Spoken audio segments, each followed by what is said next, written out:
The direwolf sigil of House Stark became reality the day Lord Eddard's children found their pups. Whimpering aside the body of their slain mother, the wolves were quickly adopted by the noble children of Winterfell, forming bonds closer than family with their respective owners.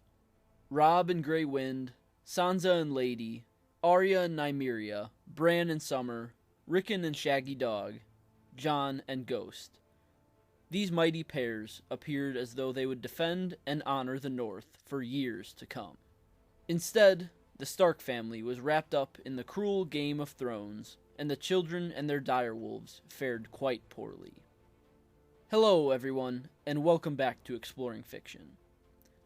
It is known that the Stark children and their direwolves grew nigh inseparable, but I believe their connection is much deeper.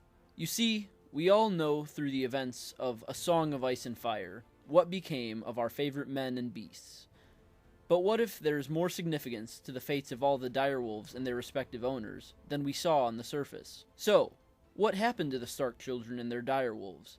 And why is there a deeper meaning to it all? How do the fates of the direwolves symbolize the fates of the Stark children? Let's explore.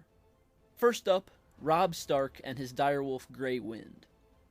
Robb adopted the mantle of King in the North after the execution of his father, and with Grey Wind at his side, tore through Westeros on a crusade more personal than profitable. He and his wolf became legend, and his enemies told tales of a king who becomes a wolf, tearing at his foes with gore-stained teeth on the battlefield.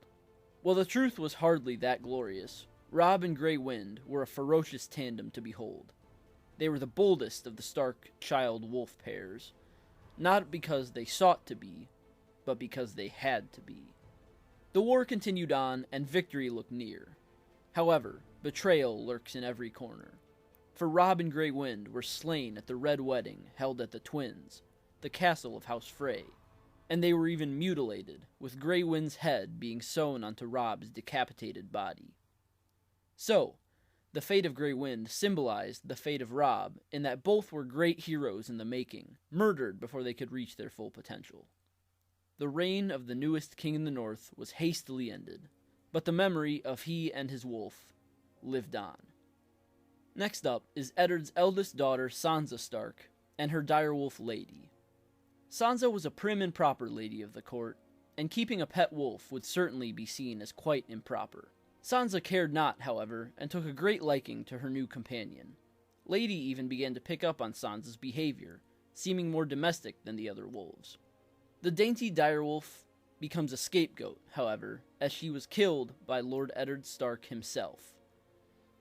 As compensation for the injuries suffered by Prince Joffrey Baratheon, Lady was killed, even though she didn't commit the deed. Rather, it was her sister Nymeria who went missing, and so it was settled that Lady would die in her place. Of course, this threw Sansa into emotional turmoil, but I believe it signified more. Lady was killed early on in the narrative, and this mirrored the fate of Sansa Stark through the first 5 books. While Arya escaped King's Landing, Robb led his own army, and Bran and Rickon sat at Winterfell, Sansa was held captive in the capital by Cersei and the Lannisters. She was separated and cut off from the rest of her family, just as Lady was both physically and mentally cut off from the rest of hers when she lost her head to the great sword Ice. Just like Lady, Sansa seemed to be doomed to separation for the rest of her days. The next great duo is Arya Stark and her direwolf Nymeria. The two were loyal to each other from the start, no better exemplified than in the incident at the Ruby Ford.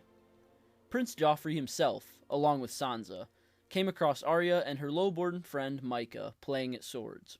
Joffrey brandished his own blade and threatened the butcher's boy, causing Arya to lash out and fight the prince. Nymeria leapt to her aid, disarming and slightly wounding Joffrey, who cried out for justice to his overprotective mother. While Lady paid for Nymeria's crime, as I previously mentioned, Arya forced Nymeria into the wild, throwing stones at her so that she would survive by abandoning all she loved. And there rested the parallel between the fates of Nymeria and Arya.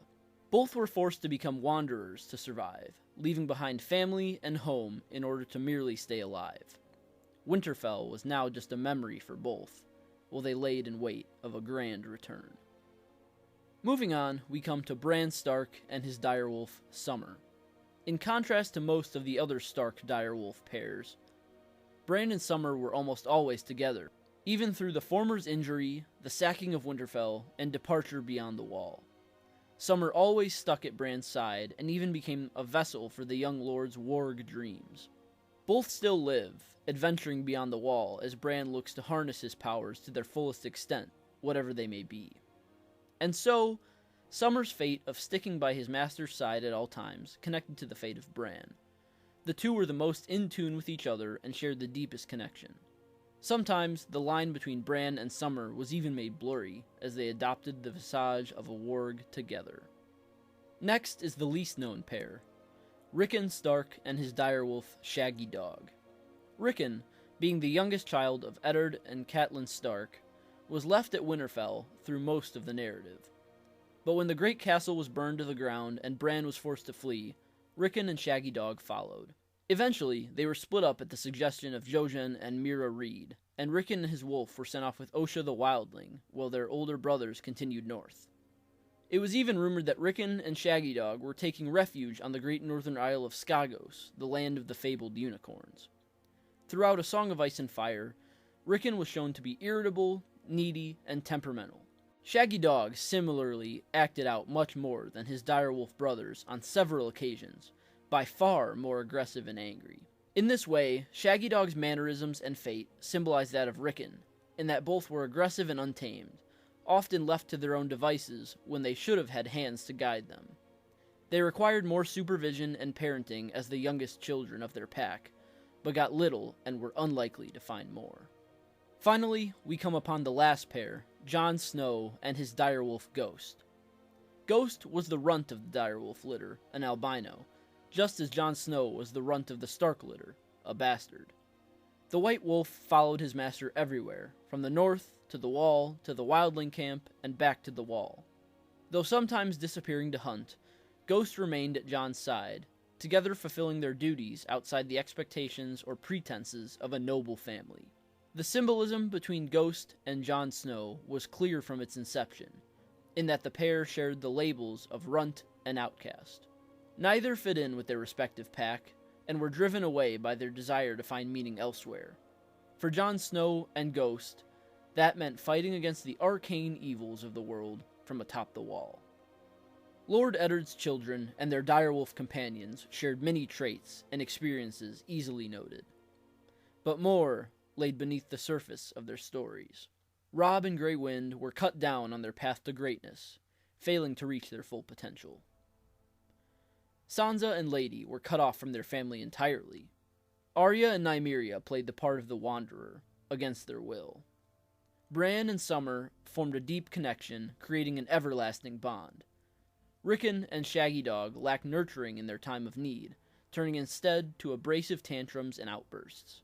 Jon Snow and Ghost were the runts of their packs, relying on each other instead of the family into which they did not fit. And as war raged in Westeros and danger brewed at its borders, the Starks and their direwolves had their own parts to play.